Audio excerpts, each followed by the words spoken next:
No one who had ever seen Catherine Morland in her infancy would have supposed her born to be a heroine.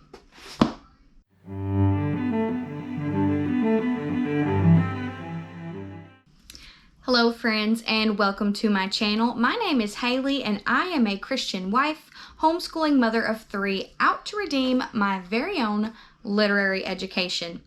And in order to do so, I am reading all of Jane Austen's 6 main novels in a year. And I saved this one for the colder months, the fall and winter, and that is Northanger Abbey by Jane Austen. This is the 5th Jane Austen novel that I've read so far. I've read Mansfield Park, Pride and Prejudice, Sense and Sensibility, Persuasion, and now Northanger Abbey. And this is by far one of my favorites.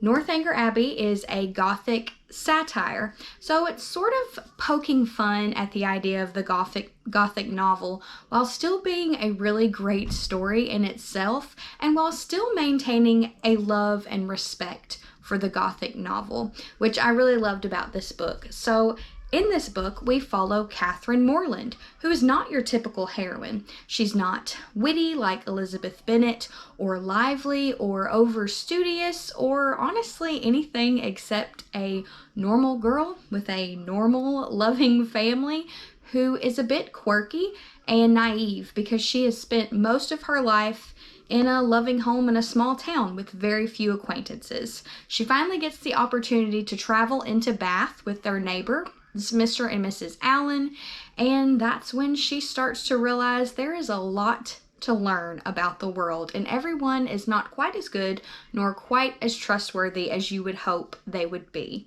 And I absolutely loved this book. It was so funny in a very kind of dry, humorous way. I feel like you could miss it if you didn't go into this novel knowing that it is supposed to be a satire. It's supposed to be funny. It's supposed to be saying something about society and all of the social norms, and I loved it. Because Catherine, our heroine, or not heroine, is sort of naive and is not familiar with the way that the world works, she does not really follow the Victorian social customs that are expected. Now, sometimes this maybe isn't a good thing, but the whole point Jane Austen is making is that there are plenty of times where you should absolutely throw those customs out the window because they're not encouraging the right thing. And all of the moments where she is kind of just bold and openly honest are so funny because that's how people should be. You know, in society, especially at this time, a lot of women would be playing games and everything like that to get a man's attention, but Catherine makes it very obvious that she likes the man in this book whose name is Tilney, and their romance was just hilarious because Captain Tilney is, of course, of the world. He is a very kind and good soul, but he knows sort of the social customs. He's used to coming into Bath, and then here he meets Catherine Morland, this really quirky but good-natured girl who is not afraid to unashamedly go out of her way to apologize when it's necessary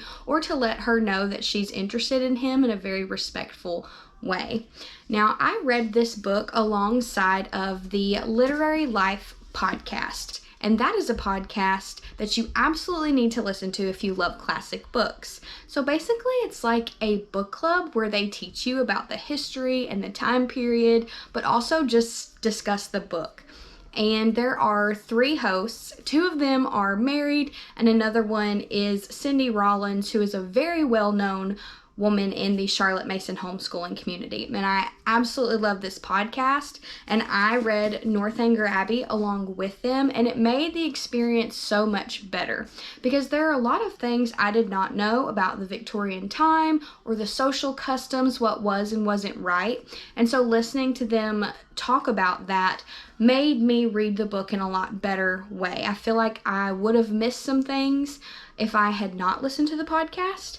However, if I had not listened to the podcast, I still would have gotten a lot. I don't have a literature degree or an English degree in any way, so I'm pretty unfamiliar with things like that.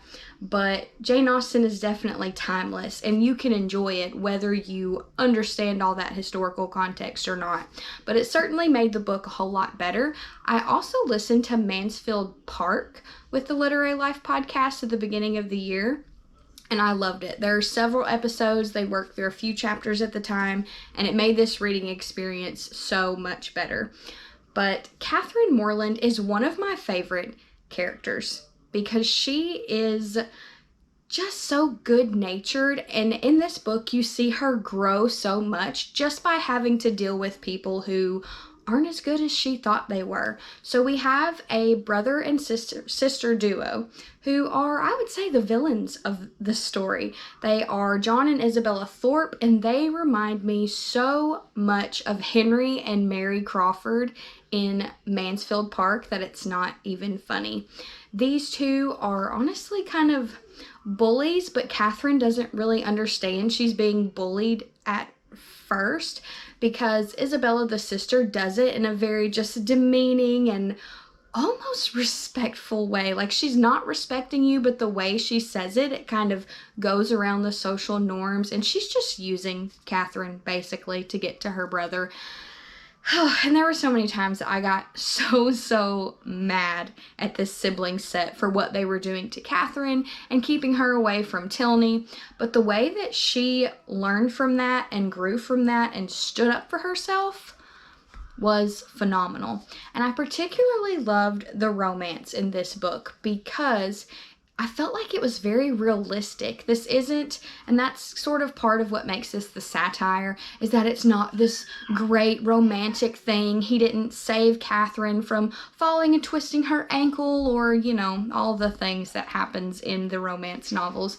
But they just meet, and she's interested, and she is acting in a way that shows him she's interested, but still very respectful. And he's getting to know Catherine, and he realizes that she is kind of naive, and so he is helping her by pointing out some of the cues of the world and maybe helping her realize that these people that you're with aren't as good as you think they should be. But he never makes her feel dumbed down for that because he kind of says it in a way that lets her draw her own conclusions. And I thought that was incredibly respectful of him. He has a sister that she befriends who is a really good girl. So this sibling set, the Tilneys, completely balances out the awful sibling set of the Thorpes, who is trying to just thwart Catherine and put her in really dangerous situations. But I loved this book. It's so funny. If you love the gothic novels, the main one I can think of in my head right now is Jane Eyre, but there's a point where Catherine, she loves gothic novels. She's devouring them, and she gets the opportunity to go see an abbey that she thinks is going to be everything that the books tell her. And when she gets there, she starts imagining things and really letting the setting and her imagination run wild, and it gets her into some pretty embarrassing situations. So once again, she has to learn that she has to grow up a little bit, but it's done in such a funny way. So if you love the gothic novel and you're looking for a book to read in fall or winter that maybe has sort of that vibe, but you want something that's going to be light and make you laugh, then I would highly recommend Northanger Abbey by Jane Austen. I would say that this is probably my second favorite Jane Austen book so far. I loved it that much. My first favorite is still Mansfield Park. And I don't really include Pride and Prejudice because it's everyone's favorite and it's Jane Austen's best work for a reason. And so I don't really feel like it's right to compare all of her other novels to that particular one. But Pride and Prejudice aside, I loved Mansfield Park and I loved Northanger Abbey.